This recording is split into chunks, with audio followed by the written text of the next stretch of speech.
Hello, good morning, welcome to Ikate's Crossing. Okay, late last night I sort of opened my mailbox and yes, the other Native American tarot has arrived, the Low Scarabeo one.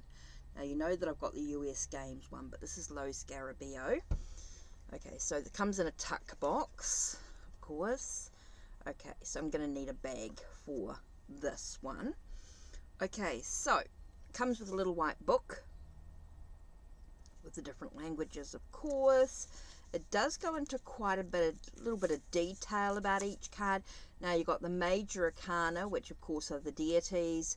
Then you've got your earth cards, which is your crystals. You've got your let me have a look, see if I can remember this through here. Okay, so we've got the major arcana, which are the deities. The chalices, or the cups, which is your animals. Your zodiac animals and water. Okay, so then you've got your pentacles, which is your earth, which is nature and earth. Pentacles is nature and earth, sorry. Then you've got wands, which is objects and fire. And then swords, which are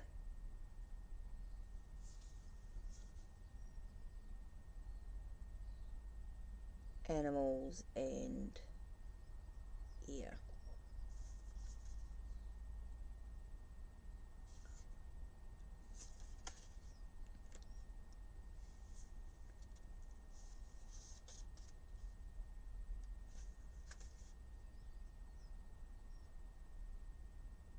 Yeah.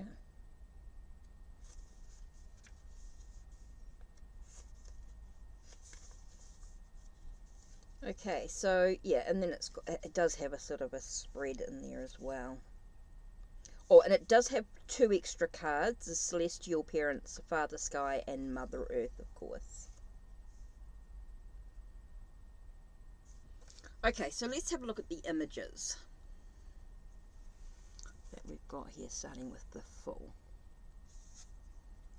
So I'm really looking forward to sort of diving into this deck a little bit further. I think it's got quite a lot to share. And I'm really going to sort of take my time with this. I don't know why I've resisted this deck for so long. I think because I had the other Native American tarot, I sort of didn't really feel like, but I really wanted this. I really like the imagery. I think the artwork is absolutely stunning with it.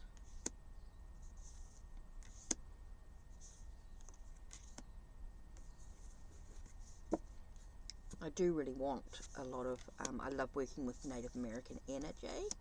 The other Native American tarot, the US Games one, was the first deck that I ever really sort of got into with tarot, where tarot really made sense.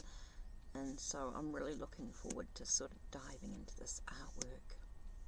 Now I have worked with Medicine Woman, and I have worked with Vision Quest, which I want to get back in again, which I haven't got at the moment, which I want to get back into. Of course they disappeared in that box, but quite nice to sort of get a nice select. I've got quite a few oracle decks, you see, so I really want to, which I'll show you in another video, but I really wanted to, I mean, look at the colours in this. It's just stunning artwork. Isn't that beautiful? So it's going to be quite interesting to explore this deck.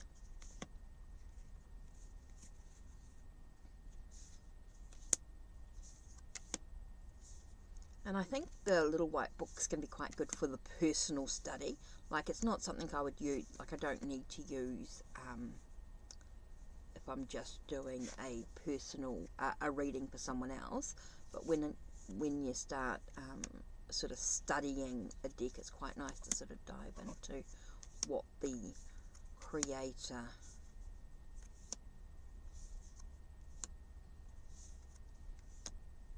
please, about the cards. Look at that artwork, isn't that stunning? God, that's so beautiful. Really is beautiful.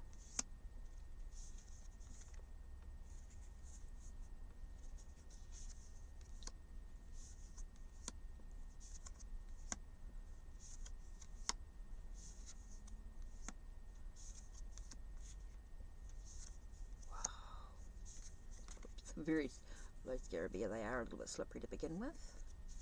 I love the colour in them. The colour of the borders. I like that they're not white. Wow, they're stunning. That's the back. Okay, let me read a little bit here from the guidebook here.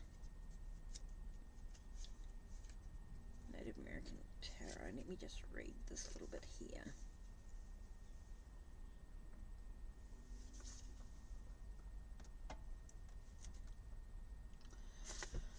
When the people of the prairie lost their prairies, when the people of the buffalo lost their buffalo, and with them all the battles, the prophecy of the Kiowa tribe seemed final. The sacred circle of the history of the Native Americans was interrupted. On the snow of Wounded Knee, not only were hundreds of warriors killed, an entire world, along with its culture, rituals, and faith, were defeated.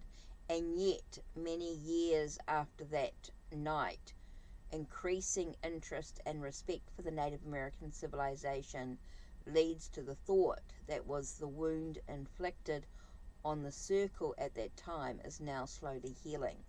And the Native American spirituality, on the other hand, never assuaged, is back on track. Edward Goodbird, warrior of the Hidatsa tribe, writes, everything in the world is living, has its own spirit. The sky has a spirit, the clouds have a spirit, the sun and the moon have their own spirits. The same is true for animals, trees, grass, water, and stone, everything. These spirits are our gods. If we pray to them to make offerings to them, they help us when we are in need. When the Algonquin turned to Manitou, the Sioux to Wankantanka, the Hidatsu to Gusupa, and the Iroquois to Oneida. They turn to the power of the marvelous and the exceptional present in man, in plants and animals, or in the buzzing of insects, in which the wise person recognizes the voice of the gods. So really, really interesting. Okay, so now that we've gone through this deck, and we've sort around, let's shuffle, and let's, oh, this flew out. What have we got? Okay, kind of interesting. I've got 5 of Wands. So straight away I'm seeing that there are challenges, conflicts. Challenges and conflicts. Ooh. I just got taming the wild, facing your fears, moving through into new cycles, new possibilities.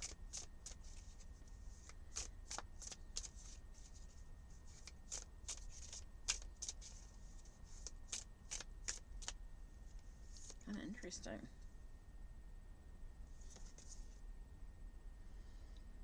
Eight of Cups, moving away from something.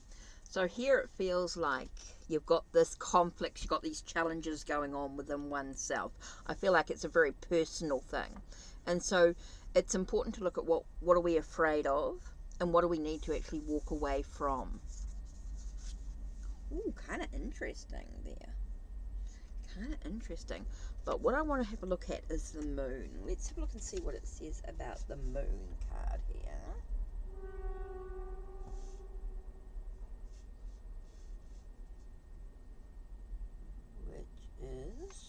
okay. Vision Quest. Humblicha. The sacred pipe supplies the inner vision kindled by the moon. Its light is reflected by the lake where the salmon of knowledge swims. Kind of interesting.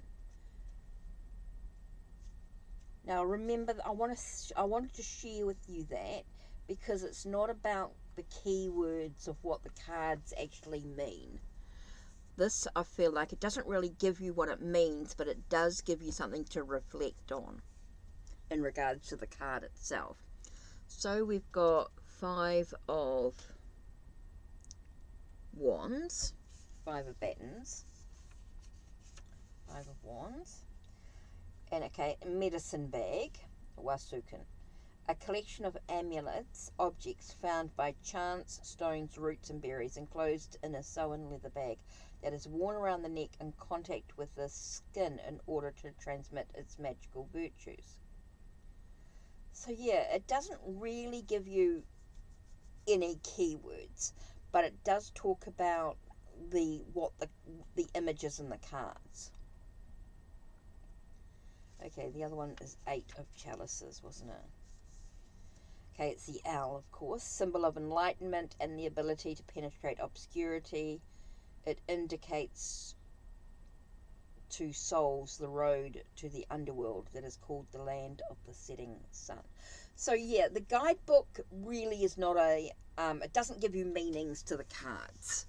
Okay, so if you're new to tarot, you might struggle with the little guidebook.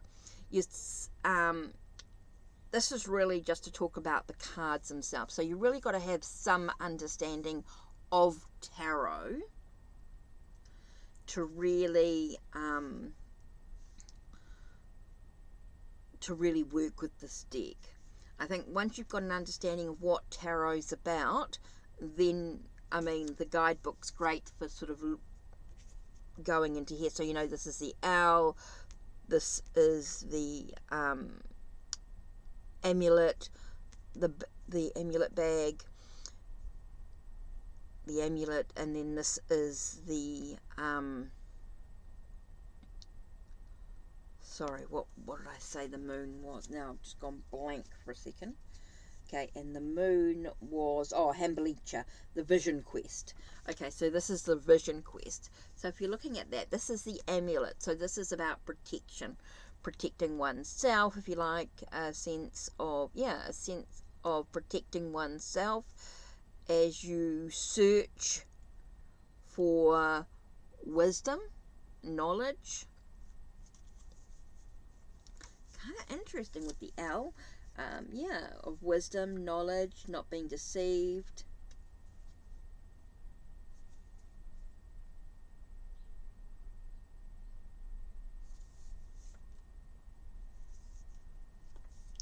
Of enlightenment. Of enlightenment and understanding.